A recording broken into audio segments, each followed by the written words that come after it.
This is the Yocal Idaho Midweek Report, where we give you a quick overview of the news in Idaho for the last week.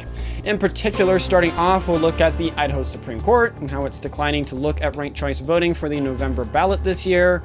Also, how a couple initiatives are moving to the 2028 ballot to challenge Idaho's abortion ban, plus a gold vault getting completed in Eagle, and then the July 2023 Idaho Crime Report, which, welcome to government, it moves slow. Plus that and so much more as we go through the report. Starting off with the story that I originally teased, the Idaho Supreme Court has dismissed Attorney Rao Labrador's challenge to the open primary initiative.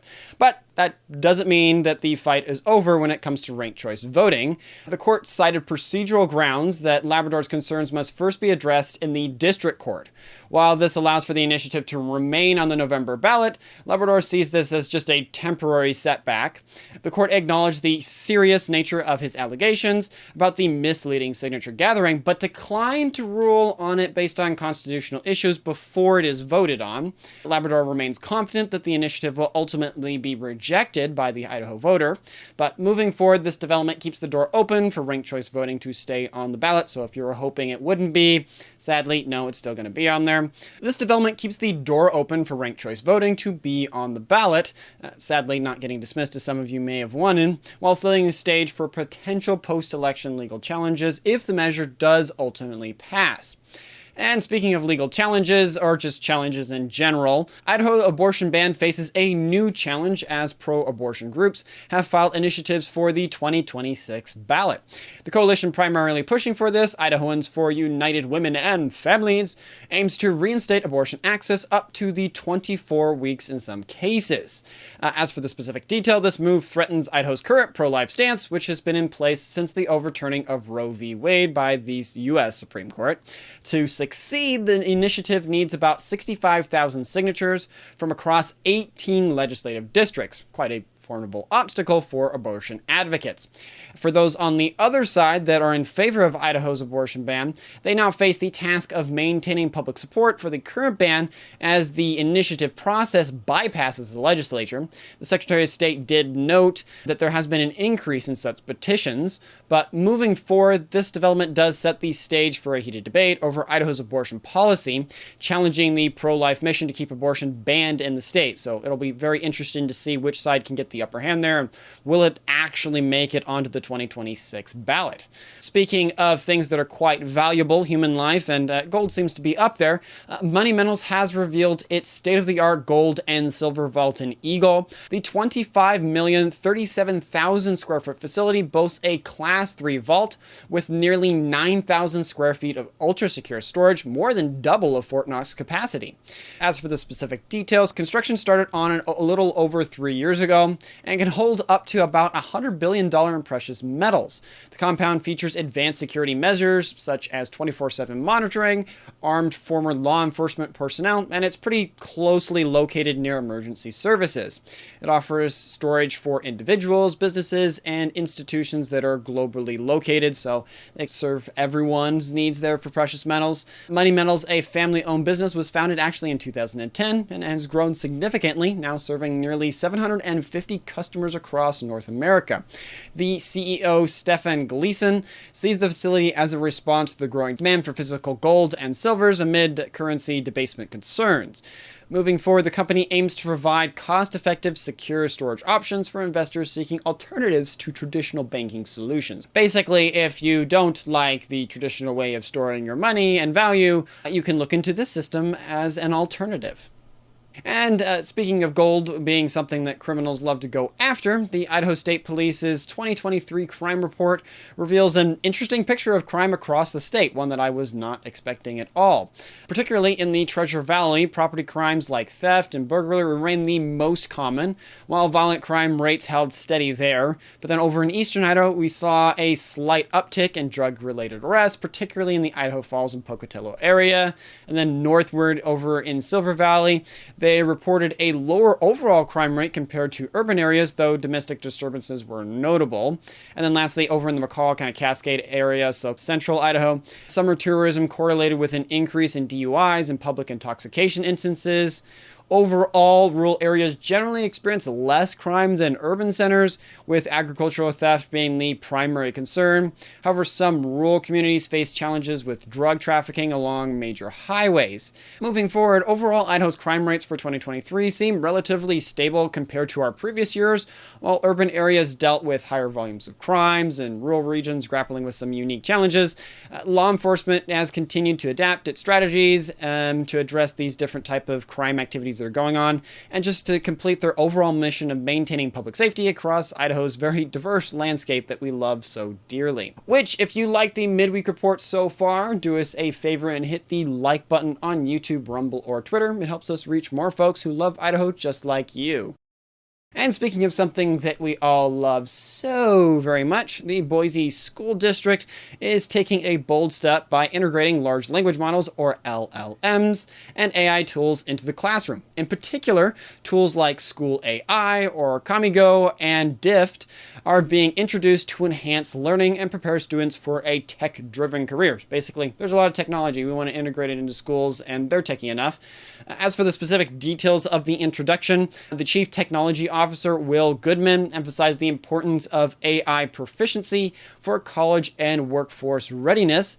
These tools are aimed at assisting both students and teachers, from interactive historical figures to just plain lesson planning. However, the district stressed the need for accuracy checks and ethical use, while acknowledging the potential risks like plagiarism, which can often happen with large language models where it's hard to see when it's been used.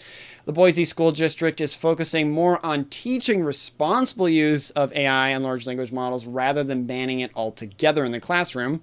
The hope is that this approach aims to equip students with the skills needed in a very tech-centric world that has a lot of large language models out there, making Boise a pioneer in AI integration in the classroom and kind of an example and test tube to see how it will play out. And speaking of AI stuff, and the other thing that's been going on in Idaho fires, Idaho firefighters are harnessing artificial intelligence to detect wildfires faster than ever before. The Idaho Department of Lands has deployed 6 AI-powered cameras that scan for smoke anomalies, with plans to expand it to 9 by the end of the season.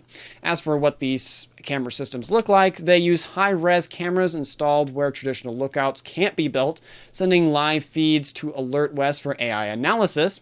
When smoke is detected, humans review and confirm the threat, drastically reducing the response time because the AI can just always be alert. A recent incident near Julietta, you may remember, demonstrated actually the technology's efficientness, containing a fire to less than an acre, which could have grown to about 50 or 60 acres without early detection. The system also aids in resource management, so basically if we know more about what's going on with the fire bosses, can actually direct their crews with better information. Moving forward and looking at adoption and stuff, other agencies like BLM and Idaho Power have already done similar stuff with this, and Idaho is a little bit on the forefront of using AI to combat fires, and hopefully it will be more efficient and help firefighters put the resources where they need to be. And speaking of techie advanced things, the U.S. Navy is no slouch there, particularly with the USS Idaho, which is the U.S. Navy's newest submarine, officially entering the water on August 6th in Connecticut. This float-off marks a significant milestone as the vessel moved from the General Dynamics Electric Shipyard, big giant thing, there's probably an acronym for it, into the Thames River. Captain Mike Hallback hailed the launch as a testament to strong Navy shipbuilder collaboration. Now, for those that have been listening to Midweek Report for some time, you'll probably remember us talking about this, but the submarine was christened in March with water from Idaho's lakes and is the 5th naval vessel to bear the state's name. Its predecessor, serving through 2 world wars, earned 7 battle stars. The last USS Idaho, a battleship, was decommissioned in 1946. Now afloat, the submarine will undergo final testing, but overall this launch not only adds to the Navy's fleet, but also brings a piece of Idaho pride to the seas, continuing quite a legacy of naval service spanning over a century. And speaking of water and also a little bit of rules and stuff, Ada County Commissioners have unanimously approved new rules for the Boise Greenbelt. So next time you're biking down that, you might have to be careful. Introducing potential misdemeanor charges for reckless behavior. The ordinance targets users traveling at speeds not reasonable and prudent, given current conditions and hazards. While initially aimed at addressing e-bikes and e-scooter concerns, officials found all types of users could be bad actors. The flexible language allows law enforcement to assess situations on a case-by-case basis, or that's the argument given, rather than posing a fixed speed limit. Violators could face infractions or misdemeanors if their actions risk harm to people or property near the Greenbelt. The county is working on agreements with neighboring jurisdictions for consistent enforcement along the entire Greenbelt, because if I'm remembering correctly, part of it isn't all in the Ada County area. So working on that. But the takeaways from it is that public feedback was largely in support, with some calling for increased signage instead of just this rule. The move aims to enhance safety on the increasingly congested trail system as Boise's population grows, because it's basically like a bicycle freeway for those that haven't been to Boise. So the more people that move to Boise, the more that bike instead of drive, the more busy it's gonna get. Which, if you have friends that bike on the Boise Greenbelt and you don't want them to get to Misdemeanor, please don't hesitate to share it. Your shares can help us spread the word about our beautiful state. And speaking of things here in the Treasure Valley and City Council stuffs, Canyon County is at a critical juncture as it prepares for its fiscal year 2025 budget. Clerk Rick Hogelboom is proposing a new approach, balancing growth needs with economic uncertainties. As for the specific details, the key considerations include new hirees, employee cost of living adjustments, and reducing reliance on fund balances. The preferred option suggests a 1% foregone tax, a 3% on new construction, and a slight decrease in the levy rate. This plan includes adding about 10 new positions and a 2% cost of living adjustment for employees. However, economic concerns have led to a cautious approach, delaying new hires until February of 2025. The county faces some challenges with increased PERSI and healthcare costs, while grappling with a flattening sales tax revenues, because people aren't spending as much. Moving forward, as the county commissioners discuss the tentative budget, citizens are urged, and I would as well, encourage you that it is critical for you to be involved in this process to truly shape the way that you are taxed. Your voice really does matter when it comes to stuff, be it with the meetings, expressing your views, and just local governance in general. And speaking of local governance and something that's getting a little heated up there, because, I don't know, maybe people are getting involved, Coeur d'Alene Police Force is finding itself at the forefront of a heated debate as the city is considering allowing alcohol at the downtown 5th Street Farmers Market. As for the details on this debate, the proposal aims at boosting market attendance and sales and has raised concerns among law enforcement. Police are worried that the permitting of open containers, even in controlled environments, would exacerbate existing alcohol-related crimes. Might want to check on the crime report we talked about earlier, and strain their already limited summer staff. Recent statistics revealed numerous alcohol-related citations and arrests, underscoring the challenges that officers are facing with this, while proponents argue that the trial would provide a regulatory outlet for public drinking, potentially reducing illicit consumption, marijuana or something. Police remain skeptical because their mission is to keep the community safe, and it struggles with the potential for alcohol abuse and the precedent that has been set by past situations. But moving forward, as the City Council prepares to consider the proposal, the police's cautionary stance highlights the balance between community enjoyment and public safety, which is ultimately their goal. And speaking of being up north and transitioning a little further towards Silver Valley, Kellogg School District is set to launch a pilot 4-day school week starting September 3rd. You probably would have heard about this if you listened to our Sunday show. Superintendent Lance Pearson reported a surprisingly smooth transition, with families and staff adapting well to the change. The district hopes that this move, if the schedule, will boost attendance, a kind of pre-existing challenge exacerbated by the pandemic. While school days will be slightly longer than they were before with a 5-day week, the shift aims to provide more flexibility for students and staff. Fridays will also offer optional programs, including enrichment activities and academic support at various schools. Pearson emphasized that the district's commitment to meeting all students' needs and a willingness to revert the new system if it proves ineffective. But moving forward, the pilot program reflects a growing trend in rural Idaho districts moving towards a 4-day school week, as we've talked about. Kellogg's experience could provide valuable insights for other school districts considering similar changes. And keeping with the theme of schools, but coming down to the Treasure Valley, the Caldwell School District has opted for private security to protect its schools following budget cuts that eliminated its student resource officers, or SROSs, S just meaning plural there. The school board's decision comes after voters declined a $4.1 million levy renewal in May. As for the specifics on this, the Eagle Eye Security will provide 3 armed uniformed officers for the secondary schools starting in early September. This move is expected to save the district tens of thousands of dollars compared to the previous $300,000 contract with the Caldwell Police Department. Who would think government would be so expensive? That's never happened. While the private security will actually be full-time, unlike the former SROs, the lack of law enforcement authority, potentially necessitating police involvement in certain incidences, could create for some interesting situations. Moving forward, the district is seeking additional funding through state grants and plans to propose another levy, likely in November, to enhance security measures further. Granted, they just saved a whole bunch of money, so honestly, I think this was a better thing and the voters should have voted no, but hey, that's just me. Which, if you want to keep up to date on this story and other ones and levies that get shot down or get paid for, make sure to subscribe or follow us so you don't miss any of our future content. And also talking about politics and opinions, Idaho Republicans have called on Attorney General Rao Labrador, look, he got in here twice, to investigate an alleged violation of election laws by the Democrat Party here in Idaho, or what little amount there is. The controversy centers on 2 Democrat candidates in District 11 who withdrew from their races and then were appointed in each other's vacant positions. Republicans argued that this violates Idaho Code 347172, which only allows such reappointments in the case of a candidate's death. The Secretary of State's office admitted to mistakenly advising Democrats that this move was permissible. Republicans, led by Precinct Committeewoman Heidi Smith, are pushing for a thorough investigation and appropriate sanctions, emphasizing the importance of election integrity. They argue that allowing such maneuvers undermines fair election policy. Moving forward and looking at the general meaning for this, the Attorney General's involvement is seen as crucial to maintaining public trust in election processes and ensuring that all parties adhere to state laws.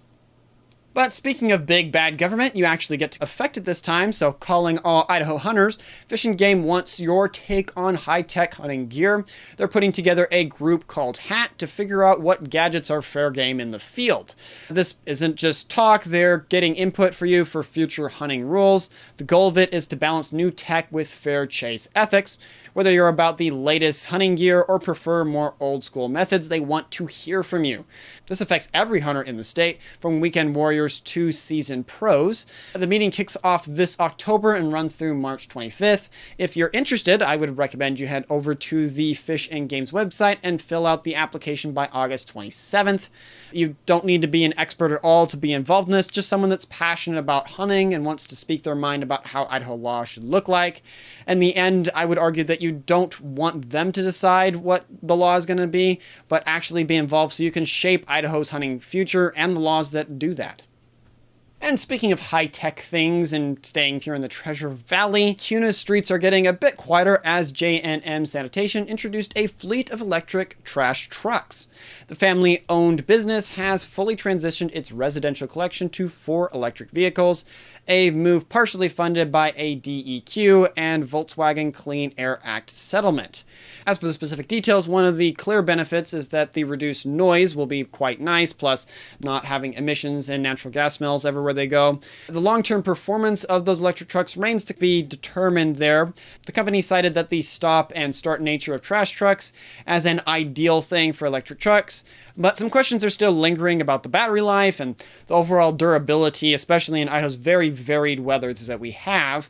But moving forward, as J&M plans to expand its electric fleet and add solar panels to power its trucks, Kuna has definitely become an unexpected testing ground for sustainable waste management, or sustainable in the sense that it's using electric power. J&M's experience could provide some very valuable insights into the viability of electric vehicles in essential services such as trash. And keeping with the theme of electric vehicles, and coming to our second to last story here, in an unexpected twist, Rexburg farmer Brad Smith is going futuristic with his farm work using his Tesla Cybertruck. I just had to show this. It was funny. It made me chuckle.